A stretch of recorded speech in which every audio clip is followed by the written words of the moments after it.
Bonsoir mon pays, merci d'être avec nous pour partager l'information choisie par Calédonia. Voici les titres de la rédaction. Réduire la température mondiale de 1,5 degré, c'est l'objectif de la COP23, une rencontre présidée par Fidji qui s'ouvre cette nuit pour nous en Allemagne. Nous verrons la situation du réchauffement climatique dans le Pacifique. Et quel est l'enjeu de cette rencontre pour les petites îles insulaires comme Fidji? Raphaël Billet, chercheur à la CPS, répondra à cette question. C'est l'interview du jour. Et enfin, devoir de mémoire 1917-2017, cela fait 100 ans que nos vieux sont morts pour la France durant la Grande Guerre. Alors pourquoi nos grands-pères, arrière-grands-pères ont participé à cette guerre? Réponse dans le feuilleton de la semaine consacré aux tirailleurs kanaks.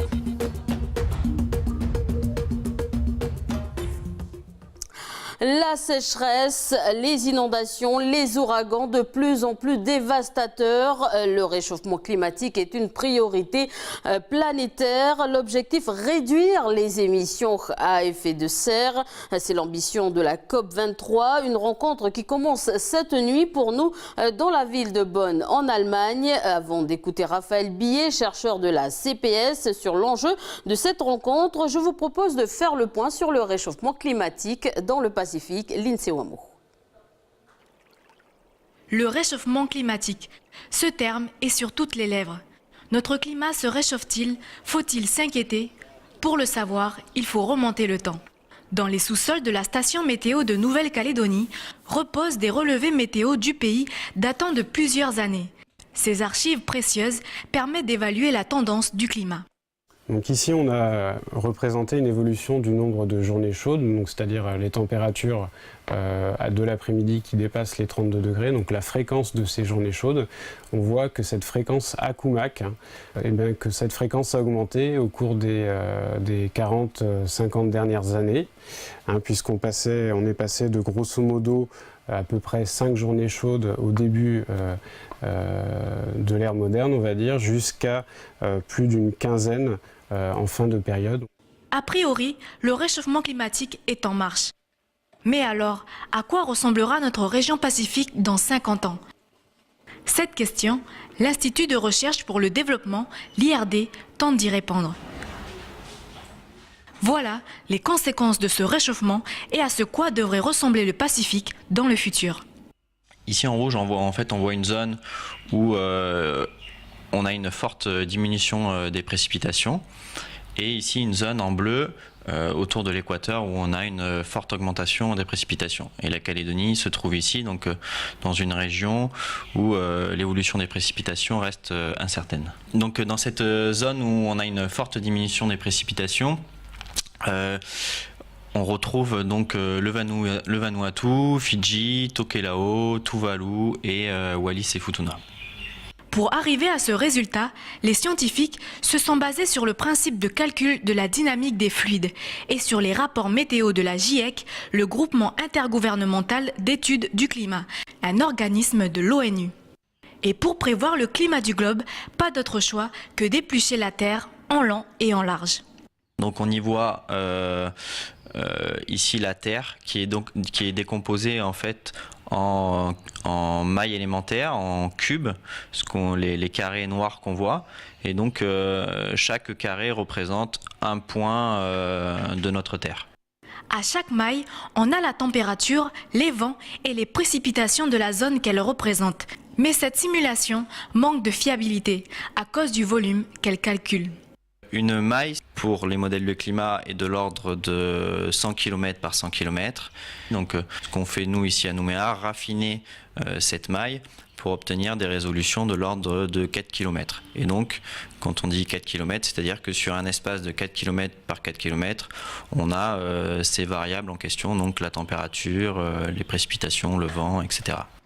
Dans 6 mois, l'IRD devrait avoir l'ensemble des données pour la Nouvelle-Calédonie. En tout cas, selon les spécialistes, si l'activité humaine reste telle qu'elle est aujourd'hui, la température devrait augmenter de 4 degrés dans un peu moins d'un siècle. Et on vient de l'apprendre, la ministre des Outre-mer Annick Girardin a annoncé que la participation de la France au Fonds climat ne sera pas reconduite. En début d'année, François Hollande, l'ancien président de la République, avait prévu une enveloppe de 3 milliards pour cette année. Ce fonds vert permettait à la Calédonie, Wallis et Futuna ou encore la Polynésie de financer des projets de baisse d'émissions de CO2 et d'adaptation de changement climatique. Et je vous le disais, quel est l'enjeu de cette rencontre qui va réunir près de 10 000 personnes, dont des chefs d'État et notamment ceux des petites îles du Pacifique, mais aussi les associations environnementales.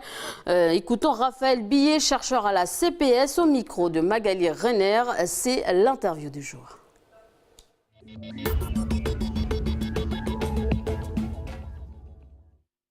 Raphaël Billet, bonjour. Bonjour.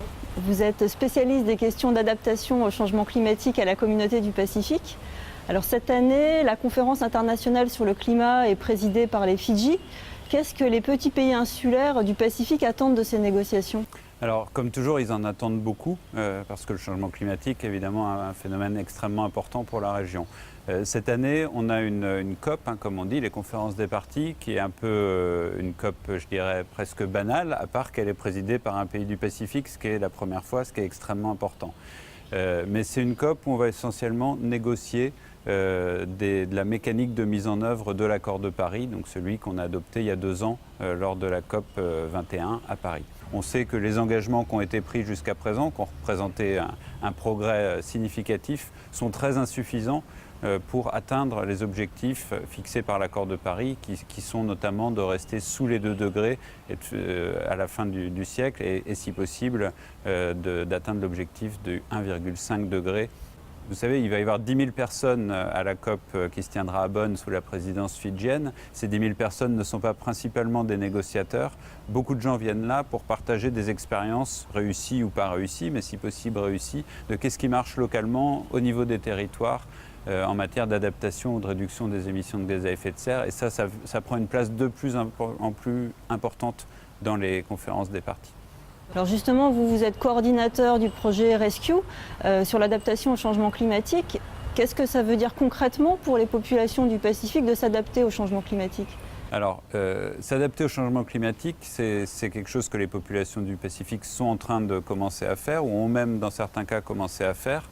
Je dirais, pour simplifier un petit peu, il y a 2 grands volets. Il y a un volet qui tourne autour des infrastructures. C'est-à-dire qu'aujourd'hui, quand on construit un nouvel aéroport, une route, un barrage, on sait que c'est pour plusieurs décennies, parfois pour un siècle par exemple, et donc il faut prendre en compte des projections climatiques. Si vous construisez un barrage, il faut prendre en compte les changements de pluviométrie qu'on peut imaginer pour les décennies qui viennent. On peut aussi avoir recours aux infrastructures dans certains cas pour se protéger de l'élévation du niveau de la mer, par exemple avec des digues, des murs, etc. Ces solutions-là, elles existent, elles sont nécessaires pour une part, mais elles sont aussi très chères, souvent peu accessibles pour les populations du Pacifique. Et donc, on a tendance à essayer de privilégier chaque fois qu'on le peut des solutions fondées sur la nature, comme on dit, ou ce qu'on appelle l'adaptation basée sur les écosystèmes. Donc, c'est ce qu'on fait, nous, dans le cadre du projet Rescue. Ça consiste très concrètement à replanter des mangroves à des endroits où elles ont été détruites pour protéger les populations grâce à un écosystème qui redeviendra naturel des événements extrêmes venus de la mer. Donc là, on n'est pas sur les mêmes échelles de budget entre un grand projet d'infrastructure et un projet d'adaptation basé sur les écosystèmes. C'est quoi ? Voilà, le gros avantage de l'adaptation basée sur les écosystèmes, c'est que globalement, on est sur des solutions qui sont souvent accessibles localement, y compris financièrement. Puis des fois, on peut mélanger un petit peu les 2 types de solutions. Par exemple, à Moorea, en Polynésie française, on aide la commune et le service du tourisme à restaurer une plage publique qui a été très fortement érodée. Et on mélange pour cela des solutions lourdes avec une barge qui va venir prendre des sédiments, réensabler la plage, etc. Et puis en même temps, de la plantation de végétaux locaux pour maintenir la plage dans les années qui viennent en bon état. Donc il y a un mélange de solutions fondées sur la nature et de solutions plus techniques, je dirais, qui est possible aussi. Et nous sommes en direct depuis Paris avec Meijo Waouzou. Bonsoir. Ou bonjour depuis Paris. Bonsoir. Bonjour, oui, calédonien. Alors demain, vous vous rendez en Allemagne pour participer, ou cette nuit pour participer à la COP 23. Vous avez participé à la formation EPOP, la formation des jeunes observateurs qui réalisent des reportages depuis les pays qui subissent les réchauffements climatiques. Alors vous avez fait le déplacement exprès depuis le pays ? Oui, c'est ça. Alors, on s'est déplacé exprès. Là, je suis arrivée en France hier soir et on s'est donné rendez-vous avec Telstar, qui est une jeune femme du Vanuatu, et Koroy de Fidji. Nous sommes tous des hip-hoppers océaniens et représenterons notre région à l'occasion de la COP 23 qui, comme vous l'avez dit, aura lieu à Bonn en Allemagne. On a un train qui est prévu donc pour demain. Aujourd'hui, on a quelques rendez-vous à Paris, mais sinon, demain, direction Bonn et l'Allemagne pour pouvoir représenter la région Pacifique Sud et hip-hop. Alors, quel espoir vous placez pour cette réunion ? Qu'est-ce que vous attendiez de cette rencontre ? Alors, tout d'abord, je pense que c'est un honneur de pouvoir représenter la Nouvelle-Calédonie et plus largement la région Pacifique Sud à l'occasion de la COP 23. Il faut dire que je suis une simple citoyenne calédonienne, mais que je ne parlerai pas en mon nom, je parlerai au nom de ces vieux, notamment les vieux de la tribu de Guarodeva qui ont accepté de témoigner pour nous lors du déplacement qu'on avait fait à Bouraï pour recueillir leurs témoignages dans le cadre du projet, mais aussi de tous ces jeunes calédoniens, de tous ces jeunes océaniens qui s'engagent pour défendre une cause que nous partageons dans la région. Comme l'a dit le monsieur précédemment, cette année, la COP23, elle est présidée par Fidji. Donc, pour des raisons logistiques, elle se déroule à Bonn, en Allemagne, mais c'est la première fois qu'un pays État insulaire du Pacifique présidera cet événement. C'est une force pour vous que ce soit Fidji qui préside cette réunion ? Oui, bien sûr, c'est un événement qui est reconnu sur le plan international. Et dans le Pacifique, nous partageons des défis communs. Et la cause environnementale, elle fait partie des défis prioritaires que nous devons relever et que nous devons défendre ensemble, car nous sommes parmi les plus vulnérables face au réchauffement climatique, avec tout ce que ça implique. Alors j'entends le mot défendre. Est-ce que vous allez proposer des solutions ou quelles propositions vous allez faire durant la COP 23 ? Alors là, nous, si vous voulez, on va se rendre à la COP 23. Je m'y rends en tant que simple citoyenne calédonienne, mais aussi en tant que jeune femme kanak origine de la province des îles. Je suis directement impactée par le dérèglement climatique et je pense que c'est mon devoir d'agir à mon échelle, tout comme Telstar et Koroy. On a tous des ancêtres qui nous ont laissé une terre qui est remplie d'histoire et de croyances. Aujourd'hui, c'est notre héritage, notre culture, mais aussi notre identité qui est en danger. Je pense que faire des propositions, effectivement, c'est une chose qui est importante. En revanche, notre objectif principal, c'est surtout d'alerter, sensibiliser la communauté internationale sur notre réalité, sur notre hyper-vulnérabilité. Donc, je pense que nous échangerons, nous questionnerons, nous ferons part de nos inquiétudes aux représentants officiels qui, j'en suis convaincue, seront sensibles à notre démarche. Mais effectivement, des propositions pourront ressortir de ces échanges. Donc, comptez sur nous pour tenir informés calédoniens. Merci Meidjo Waouzou d'avoir répondu à nos questions depuis Paris. Merci à vous. Histoire, les écoles, les familles, le pays rend hommage aux tirailleurs morts durant la guerre de 1917. Aujourd'hui, on rend hommage à ces hommes qui sont morts pour la France, une guerre qui a tué près de 500 Kanaks. Dans quel contexte les tirailleurs Kanaks ont été appelés à participer à cette guerre? Les réponses, retour sur l'histoire avec Ismaël Wakaseou et Mathieu Le Barbier.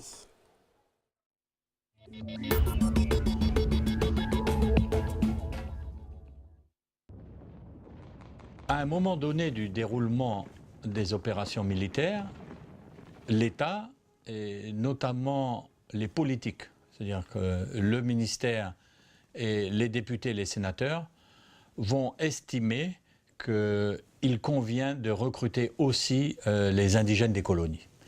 Pourquoi? Eh bien parce qu'il s'avère que la Première Guerre mondiale est très meurtrière. La guerre de 14 qui devait être rapide et joyeuse, on est parti à la fleur au fusil, on s'est aperçu que ça allait durer beaucoup plus longtemps, qu'elle consommait énormément d'hommes, une guerre extrêmement meurtrière et qu'il fallait faire appel à d'autres ressources humaines et donc on a pensé aux colonies. Et c'est ainsi qu'on va faire appel à des tirailleurs indigènes qui ne sont pas citoyens français et qui vont devoir s'engager pour la durée de la guerre sur la base du volontariat.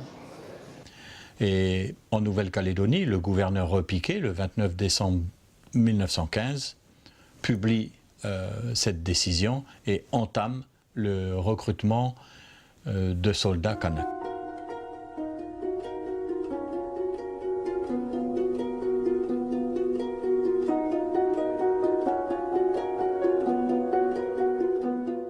On considère qu'il y a environ 8500 adultes masculins kanaks en âge d'être sur les drapeaux. Et la loi décide que pas plus qu'un dixième de la population peut être recrutée. Donc une campagne de recrutement commence sur les deux côtes et aux îles Loyauté sous la direction du service des affaires indigènes. Il y en a principalement un gros contingent qui vient des îles Loyauté, principalement de Lifou, c'est celui qui va fournir le plus gros contingent. Et sur la Grande Terre, il y a des gens à peu près partout, mais le contingent le plus important sur la Grande Terre, c'est Wailou, avec 140 tirailleurs kanaks. Donc leurs responsables convoquent les chefs de tribu et incitent les chefs de tribu à désigner parmi leurs sujets, en quelque sorte, des hommes pour aller à la guerre. Ce qui va être le cas dans ma région, le chef Mindia, qui est le chef de la tribu de Leweo, sur le bord de mer, va engager les gens à partir. Donc il y a deux recrutements, en 1916 et en 1917. Et son propre fils va donner l'exemple en s'engageant dans les troupes de tirailleurs. Ce qui va obliger les gens qui sont dans la mouvance de la chefferie à partir aussi. Puisque si le fils du chef part, tous les gens qui font partie des gens qui le protègent, et en particulier ceux qui ont les protections magiques, vont s'engager. C'est ainsi que mon arrière-grand-père, le père de ma grand-mère, est parti alors qu'il avait 3 enfants, il avait 40 ans. Il a dû s'engager parce que le fils du chef partant, il devait aussi partir pour le protéger.